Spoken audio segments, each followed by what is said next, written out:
The call came at 2:47 a.m. on a Tuesday. I know because I was staring at my phone, wondering if I should answer or let it go to voicemail like I had the last 3 times Mom called this week. Yesenia, honey, please. I know it's late, but... Mom, what's wrong? I sat up in bed, instantly awake. She was crying. My mother never cried on the phone.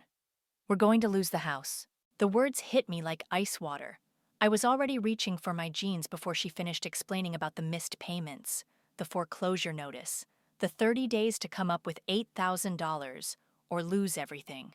My name is Yesenia, and I've always been the good daughter, the responsible one, the one who calls on birthdays, sends Christmas cards, and never asks for anything.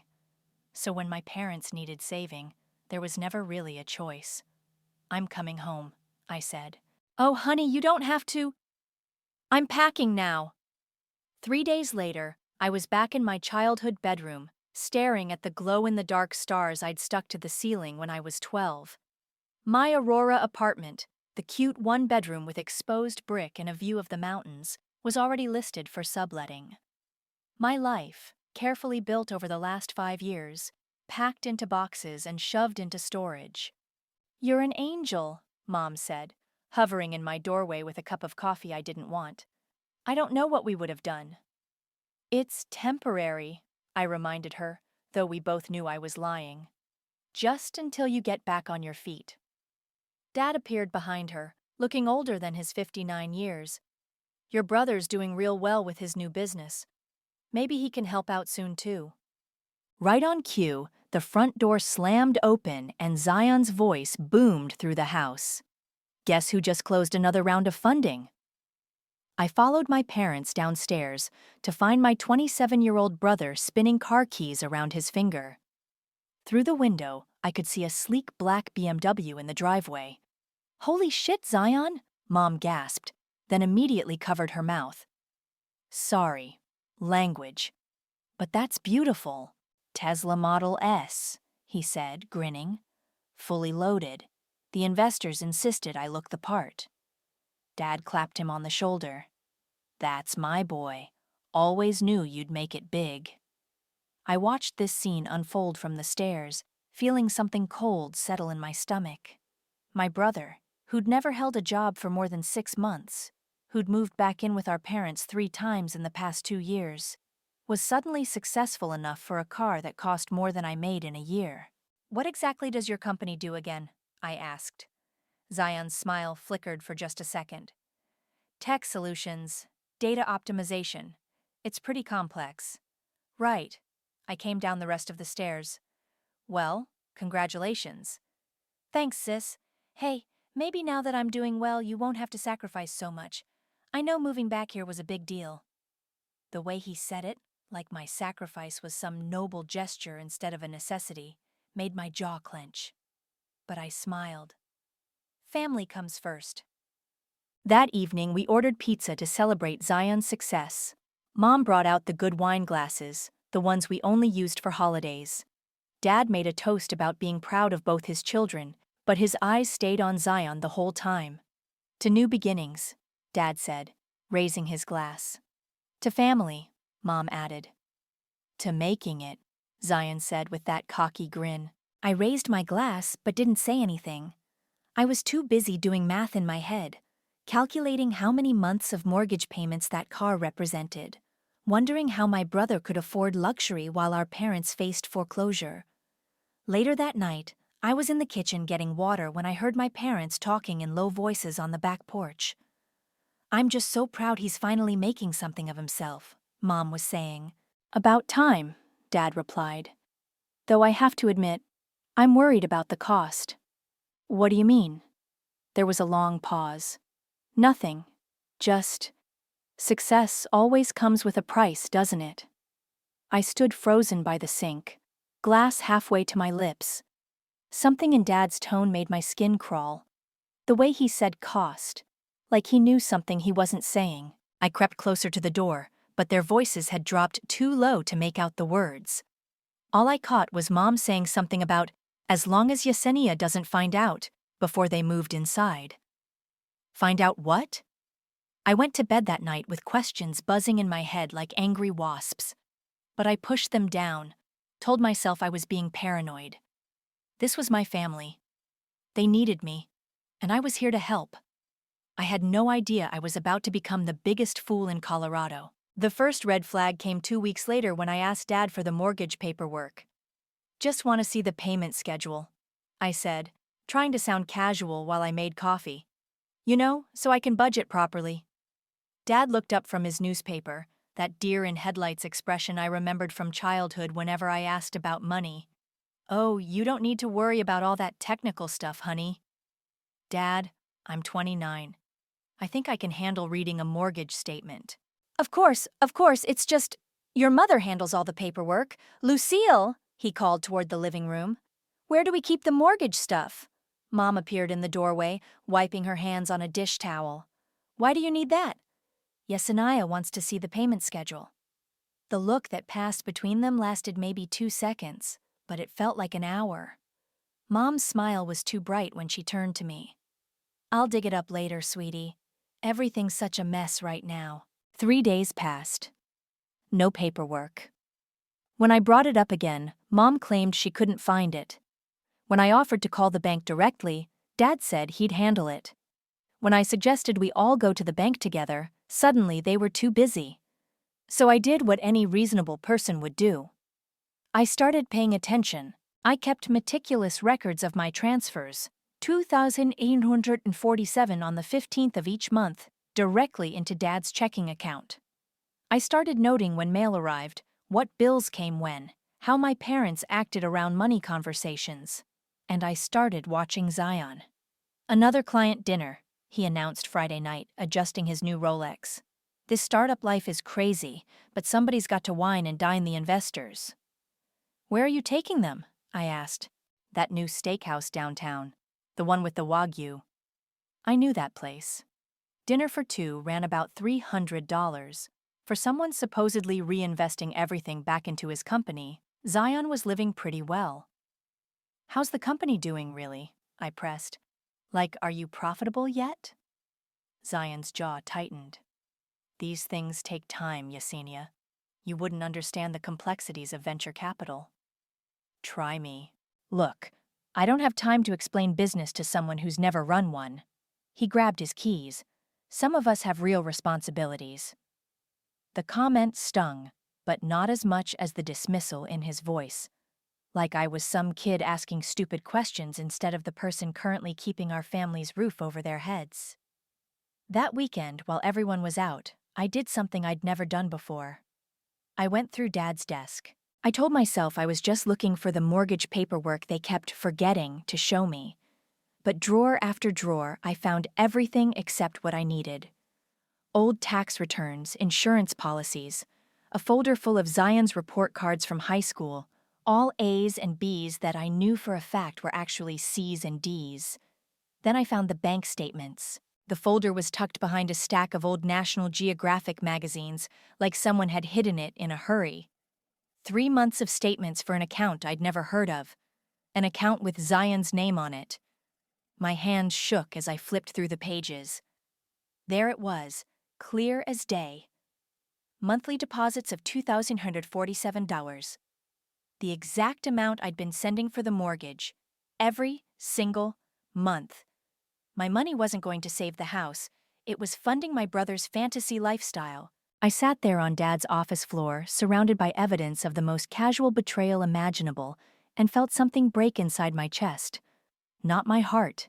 Something deeper. Something that had been holding my family together in my mind.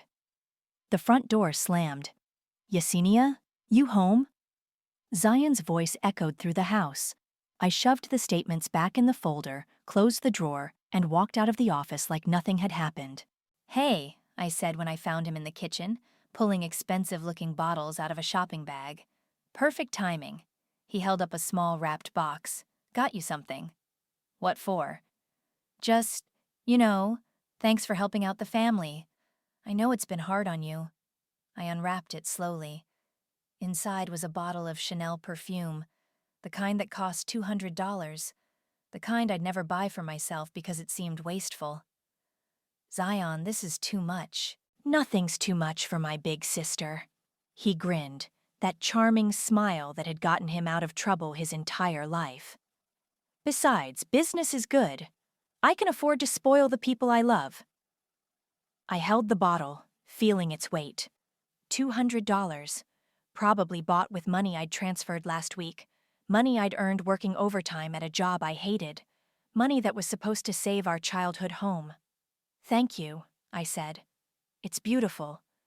You deserve it. The worst part wasn't the lie. It wasn't even the theft. The worst part was how genuine he sounded when he said I deserved it. Like he actually believed his own bullshit. That night, I lay in bed staring at those glow-in-the-dark stars, holding a bottle of perfume bought with my own stolen money, and felt something cold and sharp crystallize in my chest. They thought I was stupid. All of them. Time to prove them wrong. I became a different person overnight. Not angry. Anger was too hot, too obvious. I became ice. "Morning, sweetheart," Mom said when I came down for coffee the next day. "You're up early." Couldn't sleep. I poured my coffee, black, no sugar, no cream. Everything felt different now, even coffee. "Oh, I meant to tell you, I found some of those mortgage papers you wanted. They're on the kitchen counter." I glanced at the stack of documents. Photocopies, not originals. Half the pages were missing. The payment schedule was conveniently absent. "Thanks," I said, not touching them. Mom hovered, waiting for me to look through them, to ask questions, to play along with whatever game this was. When I didn't, she fidgeted with her coffee mug. "Everything okay, honey? You seem quiet." "Just tired." That became my standard response. When Dad asked why I wasn't eating much, "Just tired." When Zion wondered why I wasn't asking about his business anymore, "Just tired." When anyone tried to engage me in conversation, "Just tired." But I wasn't tired. I was planning. I opened a new bank account at a different branch, started having my paychecks deposited there instead of my old account. Began moving money in small amounts, nothing large enough to trigger alerts or questions. I updated my resume for the first time in 2 years. Started browsing apartment listings in Aurora, Denver, even Fort Collins. Anywhere but here. "You've been on your laptop a lot," Mom observed one evening, settling onto the couch beside me. "Work stuff." "This late?" I closed the laptop, just catching up. She studied my face like she was trying to read something there. "You know you can talk to me, right? If something's bothering you?" The audacity was breathtaking. I looked at her, really looked, and saw a stranger. When had she become someone who could lie so easily? When had I become someone she thought was stupid enough to believe it? "Nothing's bothering me, Mom." 3 days later, Mara called. "Okay, what's wrong?" she said without preamble. "You've been weird on our texts, and you missed girls' night without explanation." "I'm fine." "Bullshit! I've known you since college. You're never fine when you say you're fine. What happened?" I almost hung up. Almost kept playing the game, pretending everything was normal.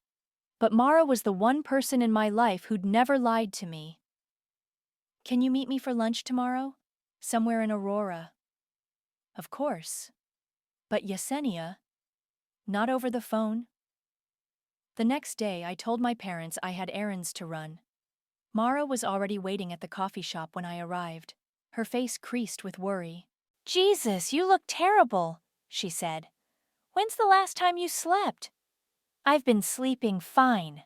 Try again." So I told her. Everything. The mortgage lies, the bank statements, the perfume bought with my own money. Mara's expression shifted from concern to disbelief to pure rage. "Those fucking parasites," she said when I finished. "How much have they stolen?" 8,000 so far, maybe more. You have to confront them. No. Yesenia. No. I stirred my coffee, watching the cream swirl. Confronting them gives them a chance to explain, to make excuses, to manipulate me into staying. I'm done being manipulated. So, what's your plan? I'm leaving. Mara leaned back in her chair. When? Soon. I'm just waiting for the right moment. This isn't just about money, she said quietly. This is your family. What will payback cost you? Less than staying will. Yes, Ania. They made their choice, Mara. They chose Zion over me, chose lies over truth, chose to use me instead of love me. Now I'm making mine. She was quiet for a long moment. What do you need from me? Nothing. Just don't try to talk me out of it. I wouldn't dream of it. The opportunity came the following Friday. Dad announced they were all going to Denver for the weekend, some celebration for Zion's latest round of funding.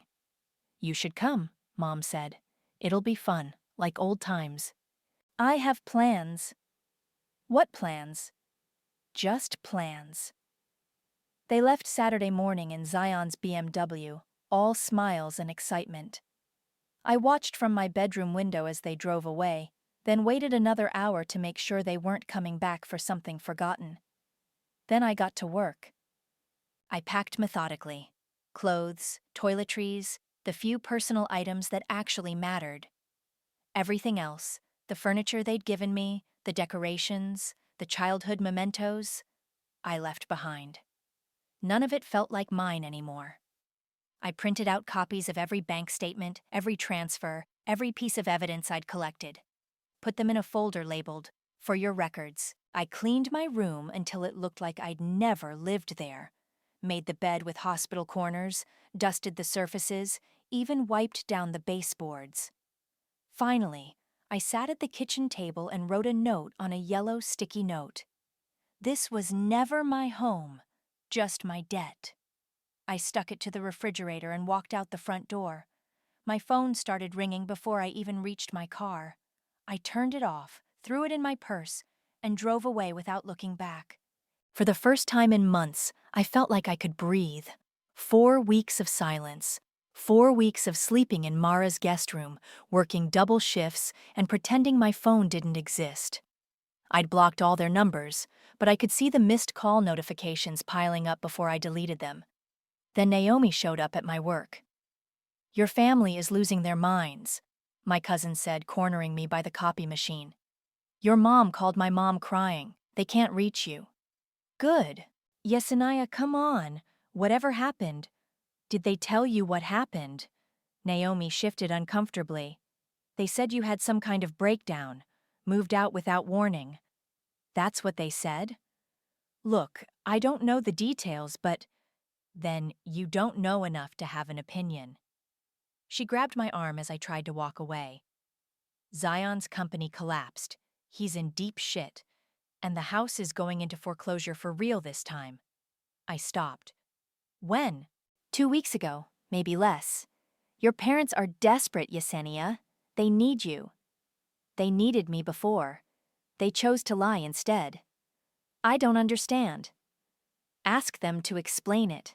I'm sure they'll have a great story. But Naomi kept calling, kept showing up. Finally, I agreed to meet them, all of them, at a neutral location. A coffee shop in downtown Denver, where I could leave whenever I wanted. They were already there when I arrived, huddled around a corner table like refugees. Dad looked like he'd aged 5 years in a month. Mom's eyes were red and puffy. Zion sat slumped in his chair, staring at his hands. I pulled up a chair but didn't sit close. You have 20 minutes. Honey, Mom started. 19 minutes and 50 seconds. Dad cleared his throat. We know you're angry. I'm not angry. Angry implies I still care enough to feel something. The words hit them like a slap. Mom actually flinched. We made mistakes, Dad continued. We should have been honest with you from the beginning. About which part? The fake mortgage crisis or the fact that you were funneling my money to Zion? Zion looked up for the first time. It wasn't supposed to happen like this. How was it supposed to happen? The business was real. The investors were real. I needed bridge funding until the next round came through. Bridge funding. I laughed, and it sounded ugly even to me. Is that what we're calling theft now? It wasn't theft. Mom said quickly. We were going to pay you back. With what money? The house is in foreclosure. Zion's broke. Dad's still working the same job he's had for 15 years. Where exactly was this payback money going to come from? Silence. We're sorry, Dad said finally. We're so sorry, but we need your help. You need my help. The foreclosure is real this time. We have 30 days. And you want me to what? Move back in? Send more money? Pretend none of this happened? We want you to come home, Mom whispered. That was never my home. It was just a place where you used me. Zion slammed his hand on the table. Jesus Christ, Yesenia, we get it, okay? We fucked up, but we're family. You can't just abandon us. Watch me. I stood up, but Dad grabbed my wrist. Please, just tell us what you want. What would it take? I looked down at him, this man who'd raised me, who'd taught me to ride a bike and helped with my homework, and never once stood up for me when it mattered. You want my help? Yes. Fine, I'll buy the house. They stared at me like I'd spoken in a foreign language. I'll pay off the mortgage, handle the foreclosure, save your precious family home. Yesenia, that's... Mom started. But I buy it. Full ownership. My name on the deed. You pay me rent, market rate, first and last month up front, signed lease agreement. You can't be serious, Zion said. And Zion doesn't live there. What? Mom gasped.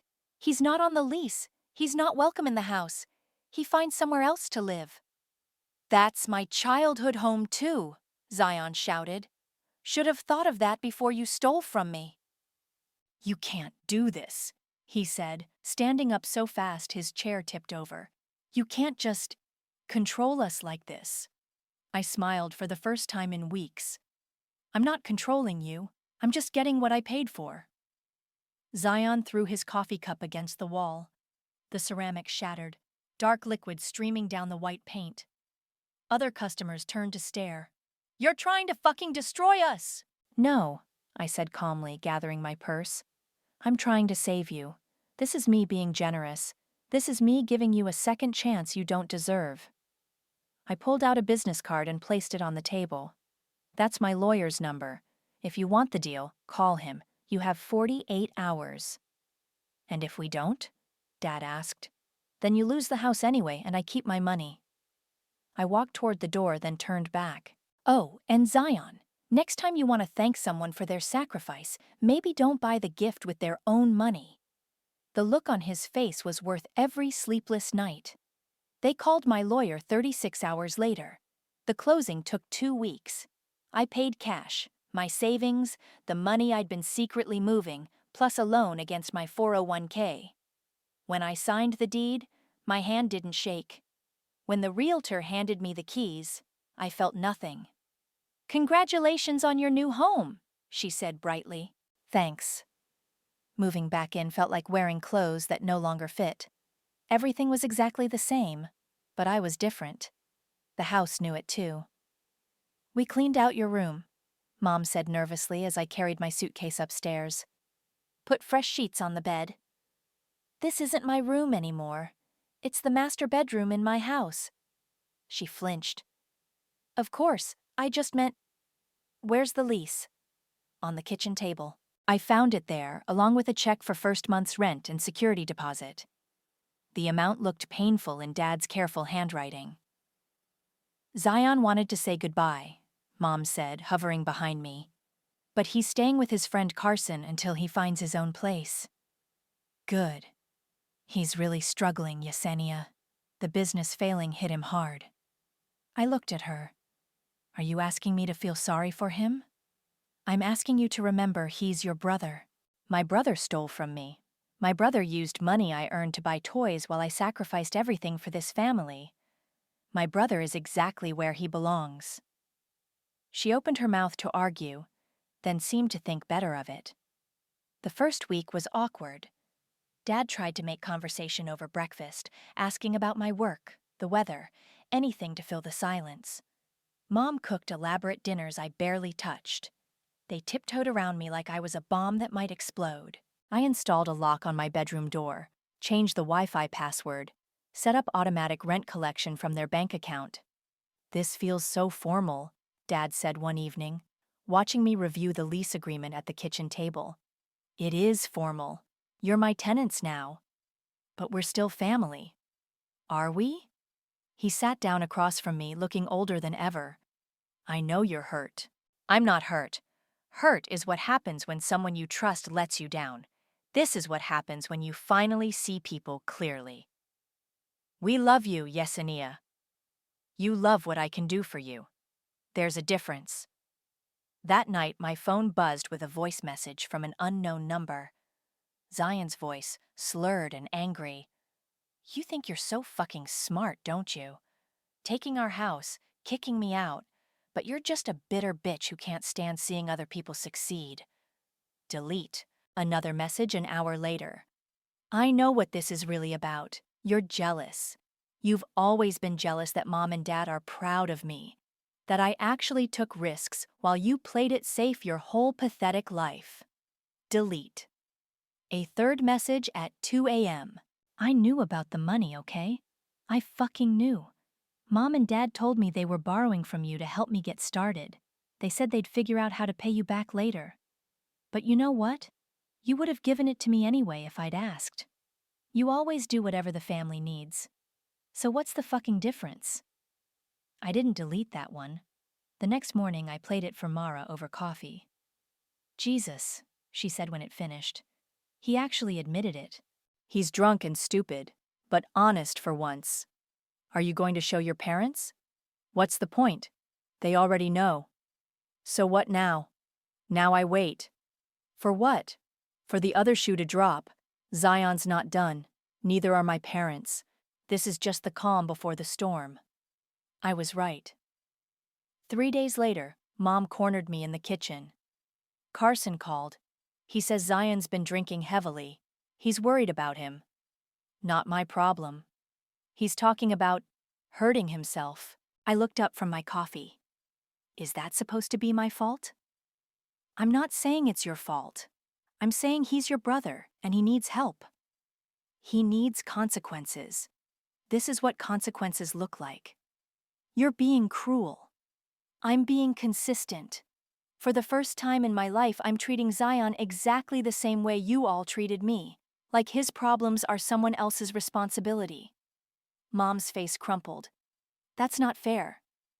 "Fair?" I laughed. "You want to talk about fair? Fair would have been telling me the truth from the beginning. Fair would have been asking instead of stealing.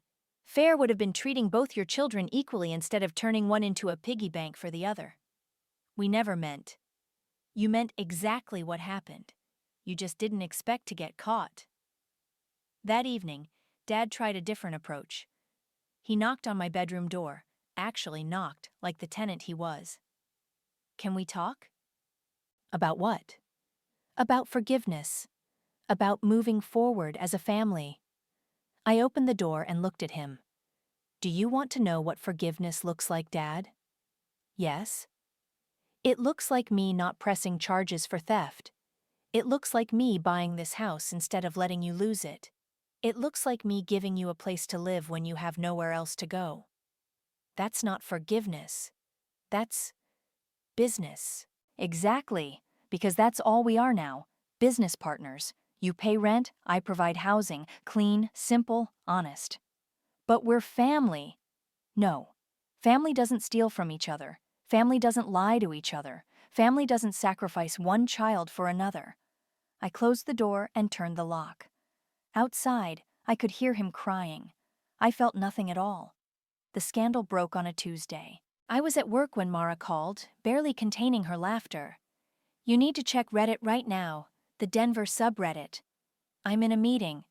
"Trust me. Check it now." I excused myself and pulled up the post on my phone. The title read, "Local Tech Entrepreneur, Funded Lifestyle with Sister's Money." Screenshots inside. My stomach dropped. Someone had leaked Zion's drunk voice messages along with screenshots of text conversations I'd never seen before. Messages between Zion and his friend Carson, talking about the allowance he was getting from his family, bragging about expensive dinners and club nights. laughing about how his uptight sister was paying for everything without knowing it.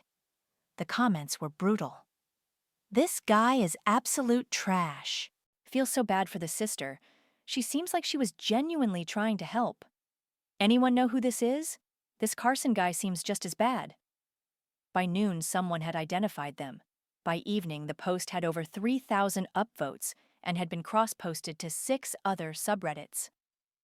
Mom called me crying. "People are calling the house. Strangers. They're saying horrible things about Zion. What do you want me to do about it? Can't you make them stop? Take the post down?" "I didn't post it." "But you must know who did." "I didn't, but I had suspicions. Carson had access to those text messages. Carson was probably panicking about being exposed. Carson was exactly the type to throw Zion under the bus to save himself."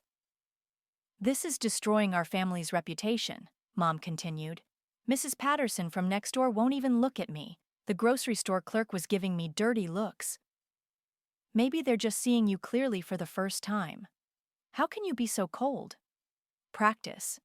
The fallout was swift. Mom got fired from her part-time job at the dentist's office. Apparently, the office manager had seen the post and decided they couldn't have that kind of drama associated with their practice. Dad came home that evening looking defeated. 3 people at work asked me about the Reddit thing today. HR wants to meet with me tomorrow." "What did you tell them?" "The truth, that it's a family matter." "Good. It is." "Yesenia, this is getting out of hand. Can't we just move past this?" "We have moved past it. You pay rent, I provide housing. Everything else is noise." But the noise was getting louder. Neighbors whispered when I walked by. The mailman gave me sympathetic looks. Someone left a note on my car that said, "You deserve better." The attention made me uncomfortable, but not because I was embarrassed. I was uncomfortable because part of me was enjoying it. Part of me liked watching my family face consequences for once. That realization scared me more than anything else that had happened. "You're starting to worry me," Mara said when I told her about it over dinner. "This revenge thing, it's changing you." "Into what?" "Someone I don't recognize. Someone who enjoys other people's pain." "They enjoyed mine for years." "That doesn't make it right." Before I could respond, my phone buzzed. Unknown number again. I almost ignored it, but something made me answer. "Yesenia?" Zion's voice was different, smaller. "Can we talk?" "We have nothing to talk about. Please, just 5 minutes. I'm outside." I looked out the window. He was sitting on the curb across the street, looking like he hadn't slept in days. 5 minutes, I said. I met him on the front porch. Up close, he looked even worse. His clothes were wrinkled, his hair greasy, his eyes bloodshot. "I'm sorry," he said immediately. "I'm so fucking sorry, Yesenia. I know that doesn't fix anything, but I need you to know." "Okay." The business was real at first. I really thought I could make it work. But when things started falling apart, I panicked. Mom and Dad offered to help, and I let them. "You let them steal from me." "I told myself it was temporary, that I'd pay you back as soon as things turned around." But things didn't turn around. No, they got worse, and instead of coming clean, I just kept taking, kept pretending everything was fine. He wiped his nose with his sleeve. "I know you hate me. I know I deserve it. But this Reddit thing, it's destroying Mom and Dad too. They didn't deserve this. Didn't they? They made mistakes, but they were trying to help their son. That's what parents do. Good parents ask before they steal. Good parents don't sacrifice one child for another." "I know. You're right. But please, and can you make it stop?" I looked at him sitting there broken and pathetic and felt nothing. No satisfaction, no pity, no anger. Just emptiness. "I can't make it stop, Zion. I didn't start it." "But you could try." "Why should I?" He stared at me like I'd slapped him. "Because we're family." You keep saying that like it means something. That night, he came back. Drunk again, but not just drunk. Angry drunk. Dangerous drunk. He pounded on the door until I opened it. You think you're so much better than me? Go home, Zion. This is my home too. I grew up here. Not anymore. He pushed past me into the house. Dad appeared in the hallway, still in his pajamas. Son, you need to leave. Don't call me son! Zion spun around, wild-eyed. You chose her. You all chose her. That's not true. It is true. She's got you all trained like fucking dogs. Pay rent, follow the rules, don't upset the landlord. He turned back to me. You want to know the truth? I'm glad I took your money. You deserved it. You deserved it for being such a self-righteous bitch your whole life. Then he lunged at me. Dad caught him before he could reach me, wrestling him toward the door. That's enough. Get out. This isn't over, Zion screamed as Dad shoved him outside. This isn't fucking over. After Dad locked the door, we stood in the hallway breathing hard. Mom had appeared at the top of the stairs, clutching her robe. I'm calling the police, she said. No, I said. Just let him go. Yesenia, let him go. Later, alone in my room, I called Mara. I think I'm becoming someone I don't like, I said. What happened? I told her about Zion's visit, about the look in his eyes, about how empty I'd felt watching him fall apart.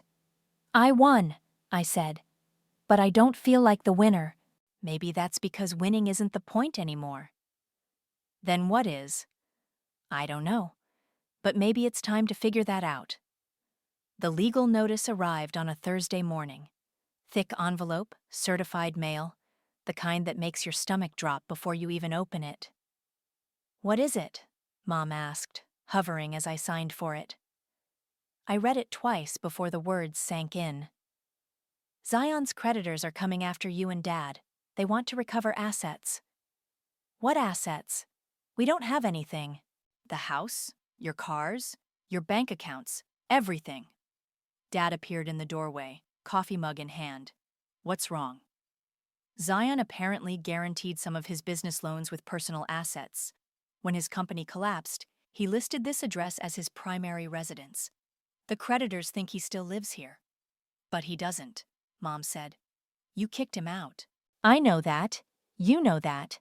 But legally, this was his address when he signed the papers. They can argue he has a claim to the property. The color drained from Dad's face. Can they take the house? They can try. My lawyer says we'll probably win, but it'll be expensive to fight. And messy. How expensive? 20,000, maybe more. Mom sank into a kitchen chair. We don't have 20,000. I know. We sat in silence for a moment, the weight of it settling over us. Another crisis. Another emergency. Another time they needed saving. What do we do? Dad asked quietly. I folded the letter and put it back in the envelope. We need to talk. All of us. Tonight. About what? About ending this. That evening I called Zion, told him to be here at 7. No excuses, no drama, just show up. He arrived looking like he'd been living in his car. Maybe he had been. Sit down, I said when he started to speak. We gathered around the kitchen table like we were having a family meeting. In a way, we were. The last one we'd ever have. The creditors are coming after the house, I said without preamble. Because of you. Zion's face went white. That's impossible. I never. You listed this as your primary residence on the loan documents. You guaranteed the debts personally. When your company went under, you made this everyone's problem. I didn't know. You never know, do you? You never think about consequences until they're staring you in the face. What do you want me to do? I can't pay them back. I have nothing. I know. That's why I'm selling the house. The words dropped into the silence like stones into still water. Mom gasped. Dad's coffee mug hit the table with a clink. You can't, Mom whispered. I can. It's my house. But where will we live? That's not my problem anymore. Yesenia, please. Dad started. No. I held up a hand. I'm done. I'm done being the solution to problems I didn't create. I'm done sacrificing my life for people who see me as a resource instead of a person. We don't see you that way, Mom said, tears starting. Yes, you do. You always have. When I was a kid, I was the responsible one. The one who helped with homework and chores and never caused trouble. When Zion screwed up, I was the one who covered for him. When you needed money, I was the one who gave it. When you needed saving, I was the one who moved home. Because we love you. Because I was useful. There's a difference. I pulled out a folder I'd prepared. The house will sell for about $400,000 after I pay off the mortgage and legal fees. That leaves roughly $200,000 in equity. What are you going to do with it? Buy myself a life. A real one. Somewhere far away from here. Zion finally found his voice. You're really going to leave us with nothing? I'm leaving you with exactly what you gave me. Nothing. That's not fair. Fair? I laughed, and it sounded bitter even to me. You want to talk about fair? Fair would have been honesty from the beginning. Fair would have been asking instead of stealing. Fair would have been treating me like family instead of an ATM. We made mistakes. You made choices. Every single day, you chose to lie to me. You chose to use me. You chose to put Zion's wants above my needs. Mom was crying openly now. We're sorry. We're so sorry. I know you are. You're sorry you got caught. Sorry there are consequences. Sorry your plan didn't work. That's not true, Dad said. We're sorry we hurt you. Are you? Because you had months to come clean. Months to tell me the truth. Instead, you kept taking my money and pretending everything was fine. I stood up, suddenly exhausted. This wasn't revenge. It was reimbursement. And now the account is closed. When? Mom asked through her tears. The realtor comes tomorrow to do the assessment. The house should be on the market by next week. Where are we supposed to go? I don't know. Figure it out the same way I had to figure out how to rebuild my life after you destroyed it. Zion slammed his hand on the table. This is insane. You're destroying the family over money. No. You destroyed the family when you decided money was more important than honesty. I'm just cleaning up the mess. You can't do this to Mom and Dad. They're old. They're 56 and 59. They'll survive. You're heartless. I'm free. I walked toward the stairs, then stopped. Oh, and Zion? The creditors will probably still come after you personally. You might want to get a lawyer. With what money? Not my problem. Later that night, I walked through the house one last time. The living room where we'd opened Christmas presents. The kitchen where Mom taught me to make cookies. The hallway where Dad marked my height in pencil on the wall. I stopped at those pencil marks, running my finger over the faded lines. Yesenia, age 5.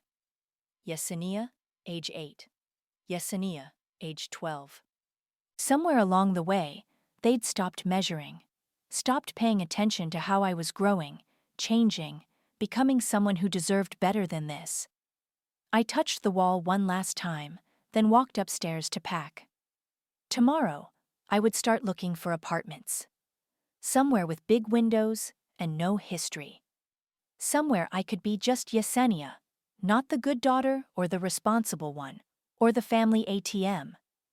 Somewhere I could finally figure out who I was when I wasn't busy saving everyone else. The pencil marks could stay? Let the next family wonder about the girl who used to live here, the one who grew up and learned to walk away. The house sold in 3 weeks. Cash offer, no contingencies, $10,000 over asking price. I signed the papers in my lawyer's office while my parents waited in the hallway, looking like refugees with their cardboard boxes and suitcases. Where will you go? I asked Dad as we loaded the last of their things into a rental truck. Your Aunt Helen said we could stay with her for a while, in Phoenix. That's good. It's temporary, just until we get back on our feet. I handed him an envelope. This is for you. He opened it and stared at the check. Yesenia, this is $5,000. Enough for first month's rent and deposits when you find your own place. You don't have to. I'm not doing it for you.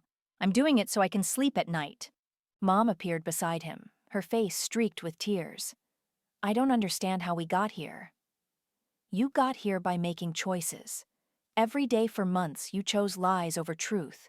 You chose Zion over me. You chose easy over right. We were trying to help our son. You were enabling him, there's a difference. She reached out like she wanted to hug me, then let her arms drop. Will we ever see you again? I don't know. Can we call you? Not for a while. Dad loaded the last box into the truck. For what it's worth, we raised you to be strong, but we punished you for it. The words hit me harder than I expected. Yeah, you did. I'm sorry for that. I'm sorry for all of it. I watched them drive away, then went back inside to wait for the movers. The house felt different, empty, bigger and smaller at the same time, like a shell that had finally been cracked open. My new place was a condo in Fort Collins. 2 bedrooms, mountain views, a kitchen island big enough to eat at. No history, no ghosts, no pencil marks on the walls. Mara helped me move in, directing the movers while I unpacked boxes in the kitchen. This is nice, she said, running her hand along the granite countertop. Really nice. It's mine. How does that feel? I considered the question while I unwrapped my coffee mugs. Quiet. Good quiet or bad quiet? I don't know yet. She sat down on one of the bar stools. Any regrets? About which part? Any of it. I thought about that while I arranged the mugs in the cabinet. I regret that it took me 29 years to figure out I was worth more than they were giving me. I regret that I wasted so much time trying to earn love from people who saw me as a convenience. But not the rest? No, not the rest. We finished unpacking in comfortable silence. When Mara left, I sat on my couch, in my living room, in my home, and felt something I hadn't felt in months. Peace. The letter arrived on a Tuesday, 3 weeks after I'd settled in. My name and address in Dad's careful handwriting, no return address. I almost threw it away without opening it. Almost. But something made me sit down at my kitchen island and tear open the envelope. Yesenia, I don't expect you to forgive us. I don't expect you to write back. I just need you to know that you were right about everything. We did choose Zion over you. We did use you. We did take your love and your sacrifice for granted because it was easier than facing the truth about what we were doing. Your mother and I have been talking, really talking, for the first time in years, about how we raised you both, about the different rules we had for you and your brother, about how we turned you into the parent and him into the child. We failed you, not just with the money but with everything. We taught you that love was something you had to earn through service and sacrifice. We taught you that your needs came last. We taught you that being good meant being quiet about being hurt. We were wrong. About all of it. I know it's too late to fix what we broke. I know you're better off without us, but I needed you to know that we see it now. We see what we did to you. We see what we cost you. You deserved parents who protected you instead of using you. You deserved parents who celebrated your strength instead of exploiting it. You deserved parents who loved you for who you were, not what you could do for us. I'm proud of you for walking away. I'm proud of you for choosing yourself. I'm proud of you for being brave enough to demand better. We raised you to be strong, but we punished you for it. I'm sorry. Dad. I read it 3 times, then set it down on the counter. My hands weren't shaking, my eyes weren't wet. I felt settled, like something that had been out of place had finally clicked into position. I got up and found a frame in one of my unpacking boxes. A simple black one I'd bought for a photo that never materialized. I slipped the letter inside and hung it on the wall next to my kitchen table. Not because I forgave them, not because I was ready to reconcile, but because it was proof that I'd been right to leave. Proof that I'd been right to demand better. Proof that sometimes walking away is the only way to make people see clearly. My phone buzzed with a text from Mara. "Dinner tonight? I'm buying." I typed back. "Can't. I'm cooking for myself." "Since when do you cook?" "Since I have a kitchen that's actually mine." "Fair point. Tomorrow then?" "Tomorrow." I put the phone down and looked around my condo. My space, my rules, my life. For the first time in 29 years, I was exactly where I belonged, and nobody was keeping score.